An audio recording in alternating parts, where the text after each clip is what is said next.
and pretend like you're talking. Girl, what's going on? What is actually happening? What is going on, girl? Tell me the tea.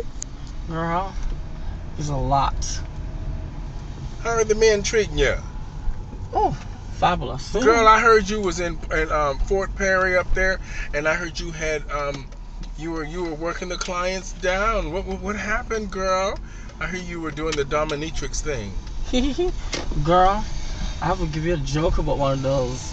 Had one of the guys came over. He was looking for, domination. Mm-hmm. I was a little bit too light on him, apparently. Oh.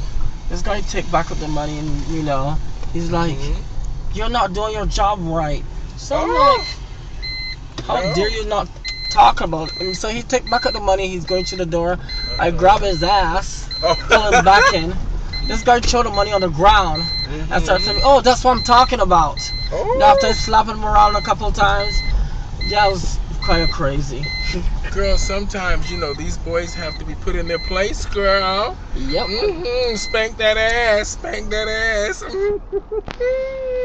Well, okay. So you were up in Grand Prairie for how long? Like, to be honest, in an average, how many clients would you do a week? To be honest, I can do a day.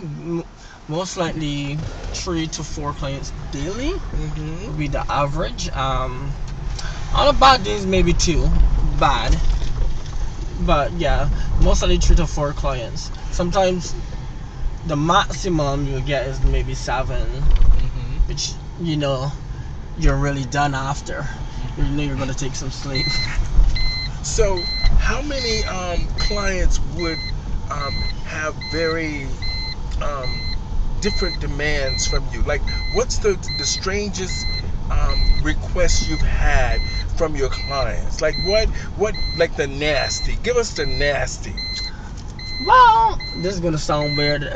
There was one client who wanted me to dress like a little schoolgirl, but he wanted me very submissive. When I dressed up like a schoolgirl, I was a dominant bitch. I'm sorry. I'm not gonna have nobody dominate this ass. Oh, so dressing as a schoolgirl turned him on Yes. and got him on. Yes. Oh yes, There girl. are You know how it requests. Let me goes. see. Do you ever worry about your own satisfaction, about you actually getting off, like with the clients? Does that ever happen? Do you ever think about that? To be honest, once in a while, but I get my satisfaction by, just being in charge, just being that, independent, dominant bitch. That's what I really get off on. So is it mostly white men that like you to be dominant, or black men, or versatile? I know sometimes black men can be very try to be very masculine and strong, and yet sometimes they can be a real sissy in bed. I've had a few, trust me. But do you find that white men are more submissive, or do you find that black men are more submissive? Like, which are the guys that you have to give it to, if you know what I mean? Which are the ones? I will What are the say, type of guys you have to give it to? I would say white guys. They're the ones who like, the submissive ones, basically. I would say white guys.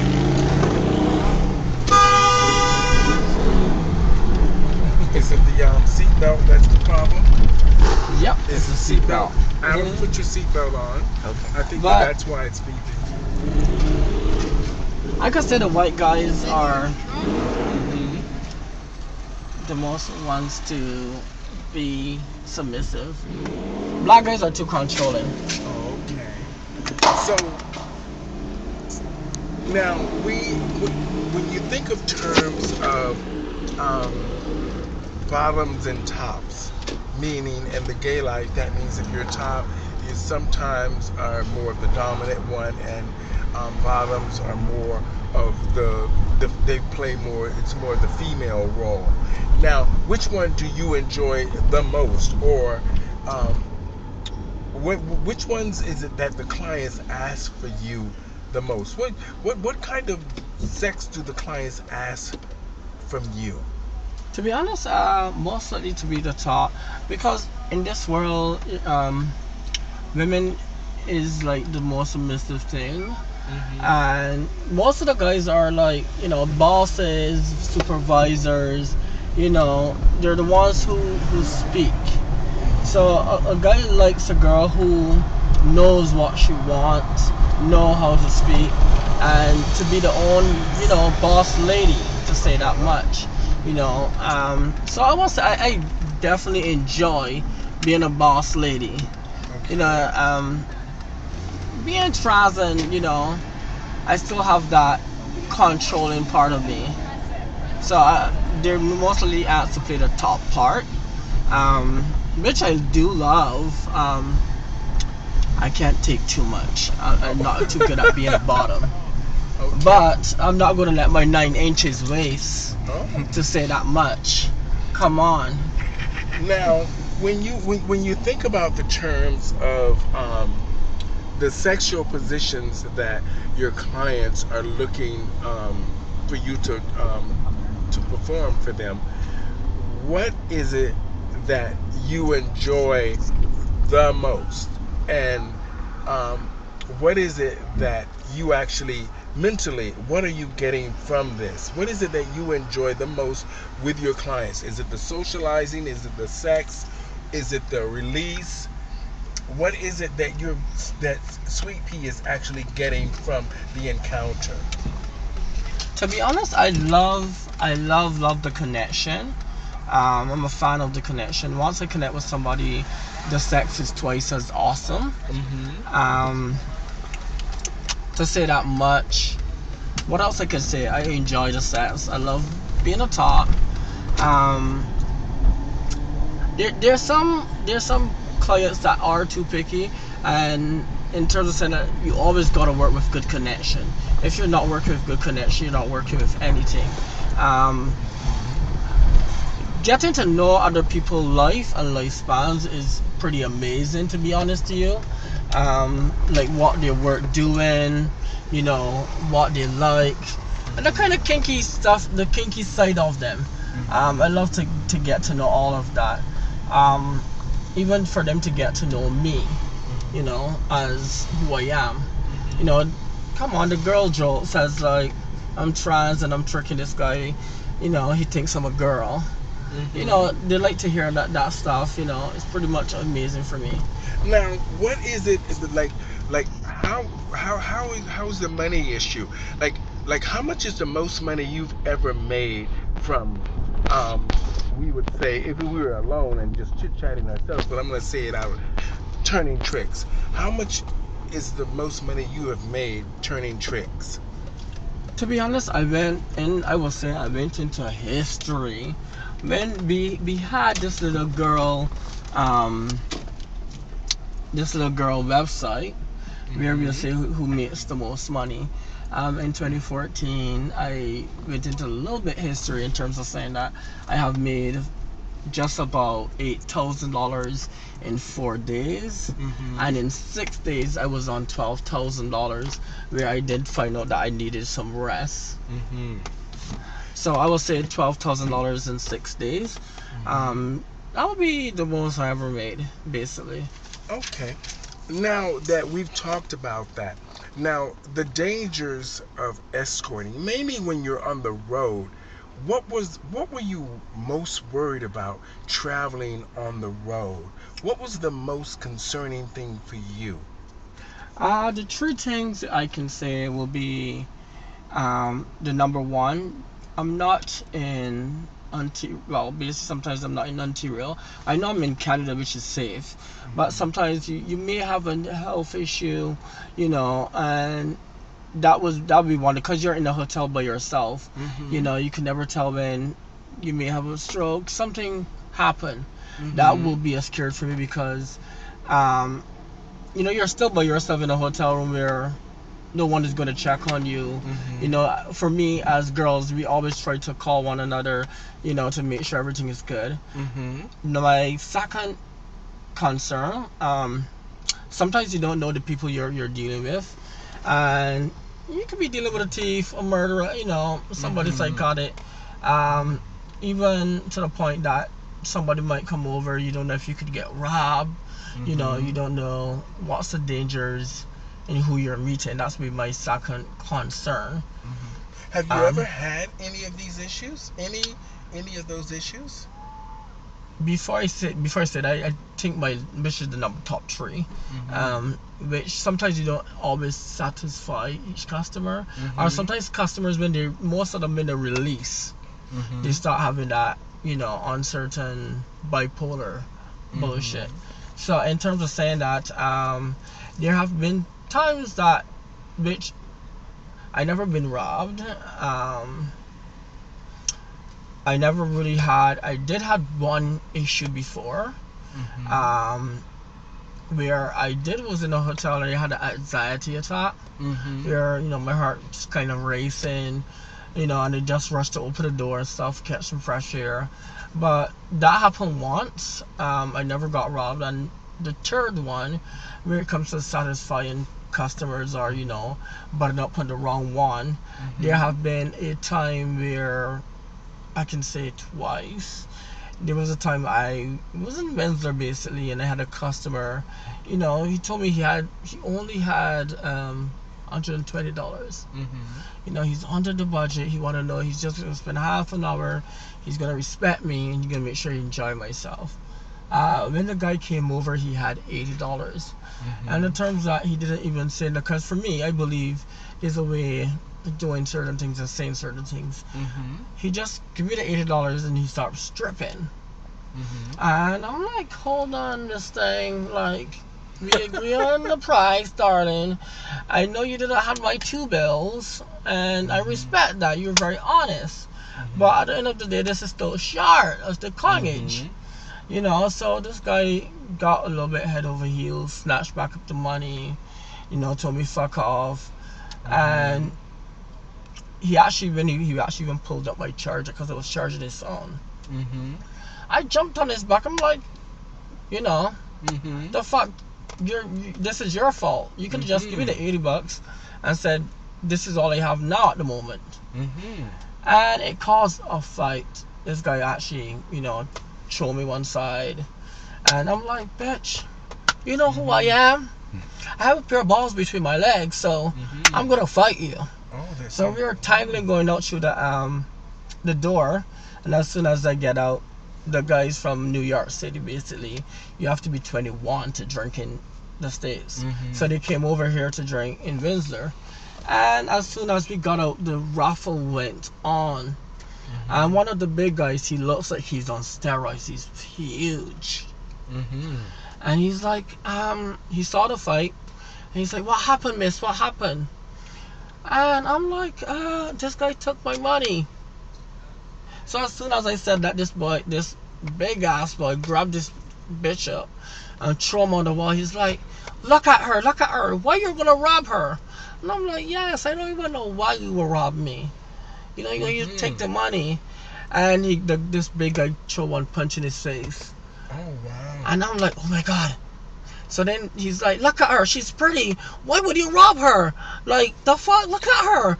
And then I'm like, yeah, you know, I don't know why. So he took out the money and dropped it on the ground. And he's like, the kid was like, look at her, you know, she's really gorgeous and pretty. You take advantage of her and give her another punch in his face. And his head bounced off the wall, and he dropped on the floor, you know, knocked up for like maybe 20 seconds. I took out the money. Scary. Yes, it was drama. And he ran through the door.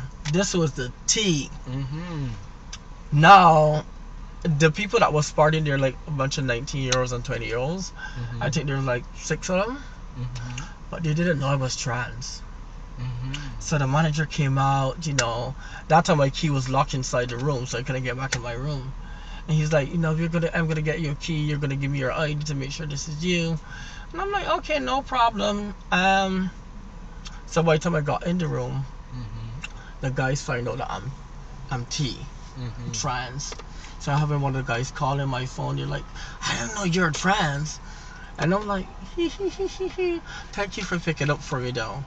You know how to respect a woman. So then the next guy called and he's like, so can I see you? And I'm like, come on, I still have to charge my coinage. As much as you pick up from me, I still have to charge my coinage. But that was one of the incidents I've been through. Oh my God, that sounds it's frightening, scary.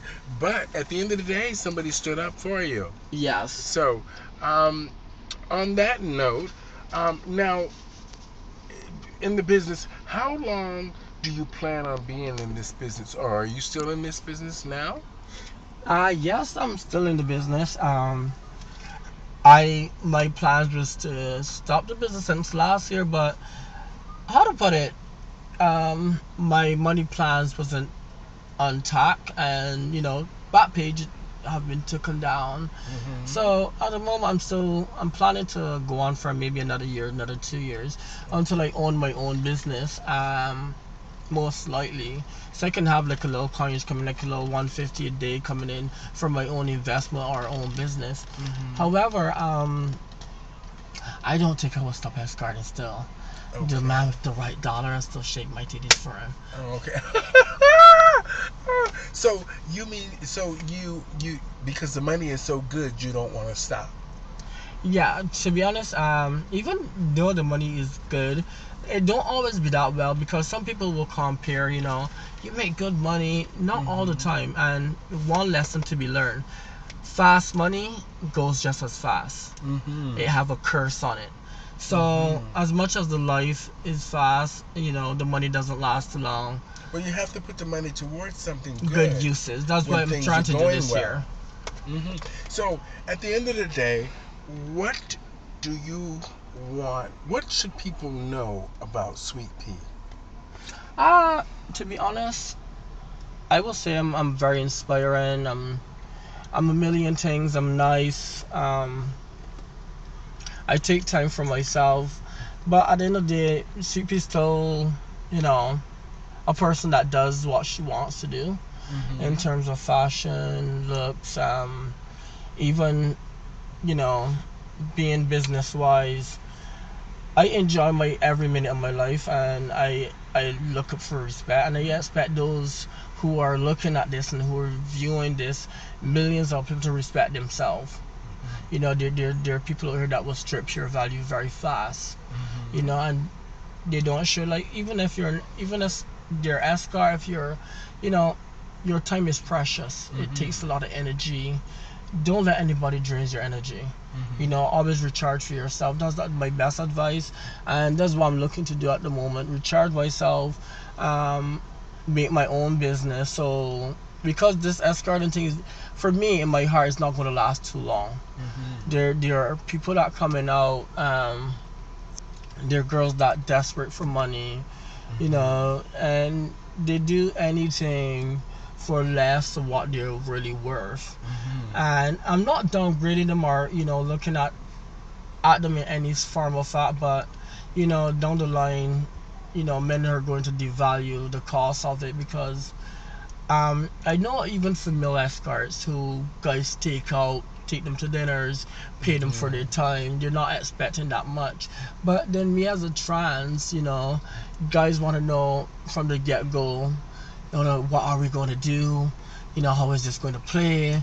They're looking for a whole jalopy. And I can say that much in terms, like, the business is not going to last too long. There's already start devaluing. The government have already taken down most of the important sites. And so that's why I can advise anybody: make whatever you make good uses of it. Okay, just a couple more questions for you, Sweet Pea. Now, with the difference between, how is it that the trans women are treated in the gay community, the gay men in the community? How is the relationship between trans women and gay men? To be honest to you, we are under umbrella, basically. I'm going to be honest, and this is one of the main facts that I'm going to bring up 3 main facts that trans and gay do have. Meaning under the umbrella, meaning we do have attention from gay guys, we do have attention from straight guys, we do have attention from lesbians and open-minded people. So we are under the umbrella, as in you know we are quite versatile. And with gay people, they're not that versatile because they can't get basically everything.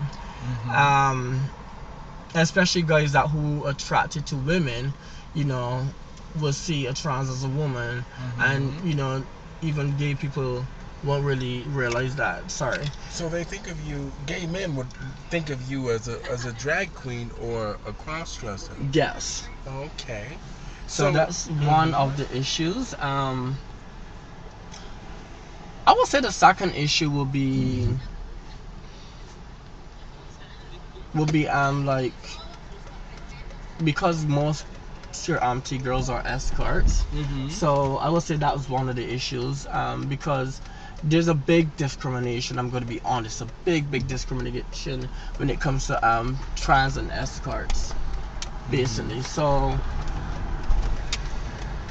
because I'm an escort, a lot of gay people doesn't really accept that. Up to the people, I'm going to be honest, I live around maintenance guys. There are two of them, and they're gay, to be honest to you. But the people just don't like me. They try to, every minute they try to cause a problem between me and the building, or the managers, or the landlord. Up to like 2 days ago, they called the tow truck for me and the parking police, and I'm like, but this is the point I don't get. You guys are gay. You guys could have just come and knock on my door and told me to move my vehicle. Like, and it's kind of embarrassing that you guys are trying your best to get me out. And but that's some of the reality in terms of me being an escort. Some people doesn't like trans being escorts. Even me on the dating site, sometimes I try to hook up. The grinders. The first question some of the guys ask me when it comes to meeting me, oh, what do you work doing? Is this going to cost me? To be honest, sometimes it hurts my feelings, because I'm to the point, I never asked you for money. I just wanted to chill, to get to know you, but you didn't have to pass off so judgmental. It's real, which sometimes I do feel bad, but at the end of the day, I love who I am, and who I am is, based on my looks. Whether it's tits, whether it's face, my makeup, it makes me who I am. So, okay, go ahead. So at the end of the day, that would be the second one. I would say the third one, I guess some trans do try too hard, and there can be harsh. That's the third one. There can be harsh at times when it comes to gay friends, or gay people. They think they all of that fish. So at the end of the day, that would be the third one that a lot of people mistake and get away with. Okay. Now, our final question is this: what is the difference between you as a trans woman performing as a drag queen, or is it that most people, when they just see you done up, they just think that you're a drag queen, and have you had many people ask you, are you a drag queen? Do you perform? To be honest, I used to perform, but not anymore. Yes, it is. It's a difference, to be honest. It's a difference in the whole living. Living your life as a trans. You're dressing as a female every day. The makeup is different, the clothes is different. You still want to respect women. Drag, you can go extra with the clothes, you could go extra with the makeup. You do more makeup when you're doing drag, long lashes. There is more androgynous. With living as a woman, You want to be possible, you want to be respectful, you don't want to be showing too much titties, you don't want to be showing too much ass, you don't want to pass off as, and with drag you can't do that because it's an entertaining business, so that's the two difference between trans and drag, basically. So you still want the respectability, the Yes. respect in it. Yes. Okay, I understand. Now, I'm going to ask you just a couple of light questions. Now, thank you so much, Sweet Pea, for being my guest on the Stephanie Stevens Show. As you see, we've been riding around Toronto tonight. To my audience out there, thank you guys so much for tuning in. I'm just going to ask Sweet Pea a couple of more questions. As you see, we got down with the dirty and the nasty, and which is something that you guys want to know. And I'm glad Sweet Pea was here to share her life and her experiences with us here on the Stephanie Stevens Show, and to our audience out there. Now, Sweet Pea, what is your favorite food? You say you're from the Bahamas. What is your favorite food? Barbados. To be honest, my favorite food. What will I say? I'm a fan of fried chicken and barbecue chicken. Okay. And our last question for you for tonight is, who do you admire and why? If I have to say admire and stuff, I will say Rihanna. And not that she's from my country, but is that she does what she wants to do. I like people that take power and pride in what their life is, and all of that stuff. I can say Rihanna in a lot of different ways. Yeah. And why? Why? I think she takes power of who she is. She's not scared of saying, thank you. She's not scared of saying, basically fuck off, or, she's not really a person that holds back who she is. Okay. All right. Ladies and gentlemen, thank you for tuning in to the Stephanie Stevens Show. I'm Stephanie Stevens, and my guest tonight was the fabulous Sweet Pea, sharing her world experiences on our great stage. And I want to just say thank you to everyone out there. Hopefully we've taught you something. We will see you next week on the Stephanie Stevens Show. Thank you guys so much for tuning in. Also, before we go, okay, please, whoever viewing, if you want to know any questions, or if you want to ask any, or add any questions that you're really intrigued about or get to know, you can also leave a comment. You can leave a review and let us know what you like to know. What's the tea? And we can spill it for you. But yes. Oh, that's amazing. All right. On the Stephanie Stevens Show, here with Sweet Pea, spilling the tea. That's what we want to do, spill the tea. Send your comments in, tweet us, Facebook us under Stephanie Stevens, or Stephanie Stevens Show. We're going to put up some fan pages. We're on Twitter under Miss Toronto 2. So check us out. Thank you guys so much for tuning in to the Stephanie Stevens Show. Be sure to subscribe to our YouTube channel because we have lots and lots of stories for you. Follow us on Twitter and Facebook. Thank you guys so much for tuning in to the Stephanie Stevens Show. Thank you, Sweet Pea. Thanks. Have a good one.